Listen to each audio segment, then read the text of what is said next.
terdiri dari 4 anggota. Saya sendiri Uhud Laila Putri dengan NIM A1A222012. Dan saya Wardatul Imil dengan NIM A1A22201. Saya Urwatul Wusta dengan NIM A1A2222002. Saya Cendana N. Herlababan dengan NIM A1A22028. Assalamualaikum warahmatullahi wabarakatuh. Waalaikumsalam warahmatullahi wabarakatuh.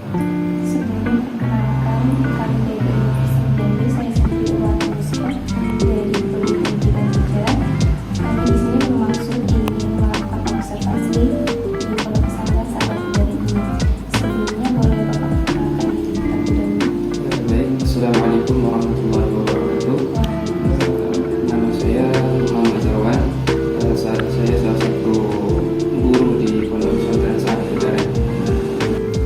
Baik, disinilah mengajukan pertanyaan mengenai pesantren Sahabat Dari. Pertanyaannya, bagaimana biografi dari pendiri Pondok Pesantren Sahabat Dari ini dan bagaimana awal berdirinya Pondok Pesantren Sahabat Dari? Baik, Pondok Pesantren Sahabat Dari ini awal berdirinya itu setelah Gubernur Sultan Jambi, Kiai Haji Abdul Majid, guru daripada pendiri Pondok Pesantren Sahabat Dari, itu mengajar di kota Mekah Mukarramah dan sukses melahirkan tokoh-tokoh ulama yang khususnya dari Jambi kota Semarang. Itu salah satunya Kiai Haji Ahmad bin Abdul Syakur. Kiai Haji Ahmad bin Abdul Syakur ini itu salah seorang anak saudagar sukses. Beliau lahir pada tahun 1298 Hijriah. Nah, beliau di masa belia sudah ke tanah suci Mekah dan juga belajar sana menuntut ilmu di sana. Setibanya beliau ke Jambi itu pada tahun 1915 atau lebih tepatnya pada tanggal 16 Jumadil Tsani 1333 Hijriah, berdirilah Pondok Pesantren Saadatul Darain. Nah, Pondok Pesantren Saadatul Darain ini awal mula berdirinya itu di kelurahan di Tanjung Johor. Kemudian pada tahun 1335 Hijriah, tepatnya pada bulan Syaban, kemudian pindah ke Iskandariyah Tahtul Yaman. Jadi zaman dulu Tahtul Yaman ini namanya Iskandariyah Tahtul Yaman. Tuan Guru Kiai Haji Ahmad bin Abdul Syakur atau Tuan Guru, beliau mendirikan Pondok Pesantren ini dengan dana yang tidak cukup. Jadi beliau banyak menjual beberapa toko beliau yang ada di Pasar Jambi pada masa itu untuk mendanai berdirinya Pondok Pesantren Sahadat Dari ini. Dan Pondok Pesantren Sahadat Dari ini cukup dibantu oleh saudara beliau untuk dananya, dan ada beberapa beliau menghubungi teman-teman beliau yang ada di luar negeri. Nah, Pondok Pesantren Sahadat Dari ini itu diberi nama Sahadat Dari secara bahasa artinya kebahagiaan dua negeri, yang mana dengan harapan Pondok Pesantren ini santri-santrinya, alumninya itu setelah keluar dari Pondok Pesantren ini bisa mendapatkan dua kebahagiaan itu, yaitu di dunia maupun di akhirat. Nah, Pondok Pesantren Sahadat Dari ini di tahun 1919 didirikan oleh guru gemuk atau Kiai Haji Ahmad bin Abdul Syakur. Kenapa disebut guru gemuk? Karena pada masa itu di masyarakat kurang terkenal panggilan kiai, jadi disebut dengan guru pada masa itu. Makanya beliau digelari dengan guru gemuk. Dan juga Kiai Haji Ahmad bin Abdul Syakur ini tidak lama memimpin Pondok Pesantren Sahadat Dari ini, lebih kurang 8 tahun beliau memimpin. Tepatnya pada tahun 1342 Hijriah beliau wafat di bulan Syaban yang kedua. Beliau wafat, kemudian tonggak kepemimpinan Pondok Pesantren Sahadat Dari ini dipimpin oleh Kiai Haji Abdul Rahman. Kiai Haji Abdul Rahman tak lama beliau menyerahkan tonggak kepemimpinan kepada Tuan Guru Kiai Haji Abu Bakar Syafuddin. Nah, di masa Kiai Haji Abu Bakar Syafuddin sempat berkembang pesat, cuman pada masa itu penjajahan Jepang sangat kejam. Jadi di masa itu sempat pembelajaran di pondok pesantren Sa'adat Udara ini terganggu. Artinya banyak santri-santrinya yang pergi ke hutan bersembunyi. Bahkan dikisahkan cuma beberapa orang murid yang tinggal belajar. Karena pada masa itu siapa yang keluar pasti ditangkap oleh para tentara Jepang. Nah, Kiai Haji Abu Bakar Syafuddin sendiri dia kembali ke kampung halamannya, yaitu di Tepok, Kabupaten Tepok. Dan wafat juga beliau di sana. Kemudian pondok pesantren Sa'adat Udara ini dipimpin lagi oleh Kiai Haji Abu Bakar Syadawi, yaitu anak daripada pendiri pondok pesantren Sa'adat Udara, Kiai anak daripada Kiai Haji Ahmad bin Syakur atau anak guru Kumu. Nah, di masa itu dilanjutkan lagi oleh guru Muhammad Zuhdi, Abu Muhammad Zuhdi, guru Mimbah Hitam, yaitu salah satu beliau ini anak daripada ulama terkenal di dunia, itu Tengku Muhammad Zuhdi yang dari Thailand, Padani. Nah, dari situ pondok pesantren Sa'adat Udara ketika guru Mimbah Hitam wafat, pimpinan dilanjutkan oleh Tuan Guru Ahmad Zaini Abdul Qadir.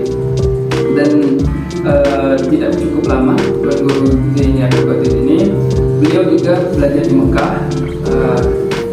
Pemimpinan kemudian diserahkan kepada Tuan Guru Kiai Haji Ahmad Jadawi. Kiai Haji Ahmad Jadawi ini salah satu alumni Mekah juga. Beliau bahkan di dalam sejarahnya sempat menjadi ketua mahkamah syariah di kota Mekah. Itu kodi dalam Indonesia disebut dengan hakim di kota Mekah. Nah, kemudian di zaman beliau ini pondok pesantren Sa'adat Udara berkembang sangat pesat. Bahkan sebelumnya pondok pesantren ini di zaman ayah beliau itu berkembang pesat. Surat menyurat itu dicetak ke luar negeri, tepatnya di Singapura, di percetakan Ahmadiyah. Nah, di situ di zaman Kiai Haji Ahmad Jadawi ini berkembang pesat karena beliau ini banyak menguasai bahasa asing, kemudian juga jaringan beliau luas. Dan di masa ini masa keemasan daripada pondok pesantren Sa'adat Udara, karena sampai penampungan daripada tempat tinggal santri itu kekurangan. Nah, di saat itu tak lama ketika Kiai Haji Ahmad Jadawi wafat, dilanjutkan lagi oleh Kiai Haji Zaini Abdul Qadir yang sebelumnya sempat menjabat. Kemudian lagi dilanjutkan oleh sebelumnya lagi itu oleh Kiai Haji Abdul Majid. Beliau salah satu menantu daripada pendiri pondok. Dan sekarang sempat beberapa pergantian, yaitu Kiai Haji Abdul Qadir Mahyudin, kemudian lagi dilanjutkan oleh Kiai Haji Handi bin Abdul Majid dan Tuan Guru Kiai Haji Muhammad Daud bin Abdul Qadir Al-Hafiz. Dan sekarang itu model yang ke-13, pimpinan yang ke-13 itu dipimpin oleh Tuan Guru Sulaiman Hasan. Mungkin itu.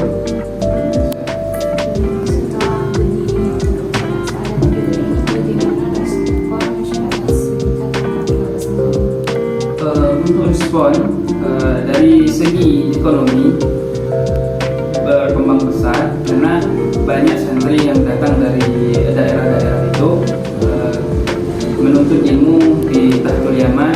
Jadi perkembangan ekonomi di masyarakat sekitar itu cukup pesat dengan adanya para santri itu. Cuman respon masyarakat untuk memasukkan anaknya ke pondok pesantren pada masa itu sangat kurang, karena mereka beranggapan pondok pesantren itu tidak ada menjamin suatu pekerjaan masa itu. Tapi di beberapa puluh tahun terakhir ini perkembangan pondok pesantren dengan adanya ujian nasional dan berbagai macam perkembangan yang ada di pondok pesantren, akhirnya respon masyarakat sekarang lebih banyak ke pondok pesantren.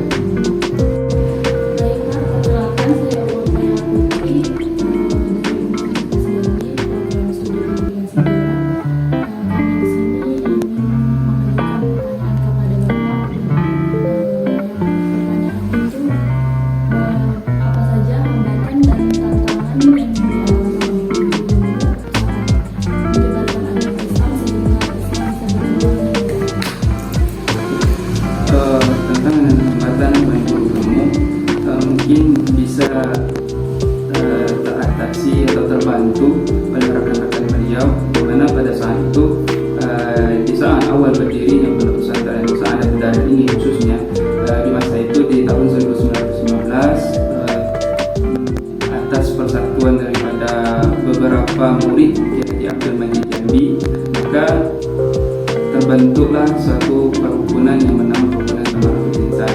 Dan di saat itu ada beberapa pondok pesantren yang berdiri dari wadah ini, karena Perhimpunan Tamarrukul Insan itu didirikan oleh 5 orang, yaitu Khop Penghulu Haji Abdul Somad, kemudian lagi Haji Uthman bin Ali, kemudian lagi Haji Ibrahim bin Abdul Majid, kemudian lagi Tuan Guru Ahmad bin Syakur, kemudian Kemas bin Saleh, dan Sayyid Alwi bin Muhammad Syihab.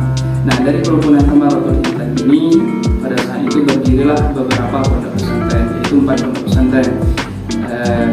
Ada pondok pesantren Nurul Islam yang ada di Tanjung Pasir, kemudian lagi Madrasah Nurul Iman yang ada di Ulu Gedong, kemudian lagi Madrasah Sa'adat Darain yang ada di Tahtul Yaman, dan Madrasah Al-Jawharin yang ada di Tanjung Johor.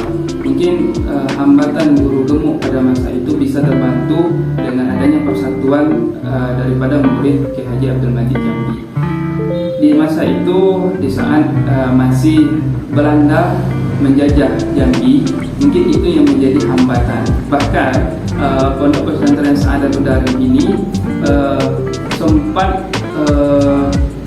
terganggu pembelajarannya di zaman penjajahan Jepang, karena pada masa itu bahkan beberapa pondok pesantren itu tutup sementara karena kejamnya penjajahan di masa Jepang. Pondok Pesantren Sa'adatul Darul itu hanya tinggal beberapa orang muridnya, karena banyak yang melarikan diri ke kampung-kampung karena takut daripada penindasan daripada tentara Jepang pada masa itu. Cuman beberapa tahun kemudian, alhamdulillah kembali aktif lagi dan berkembang pesat lagi. Untuk hambatan mungkin karena di saat itu di masa penjajahan, jadi agak sulit untuk menyebarkan Islam.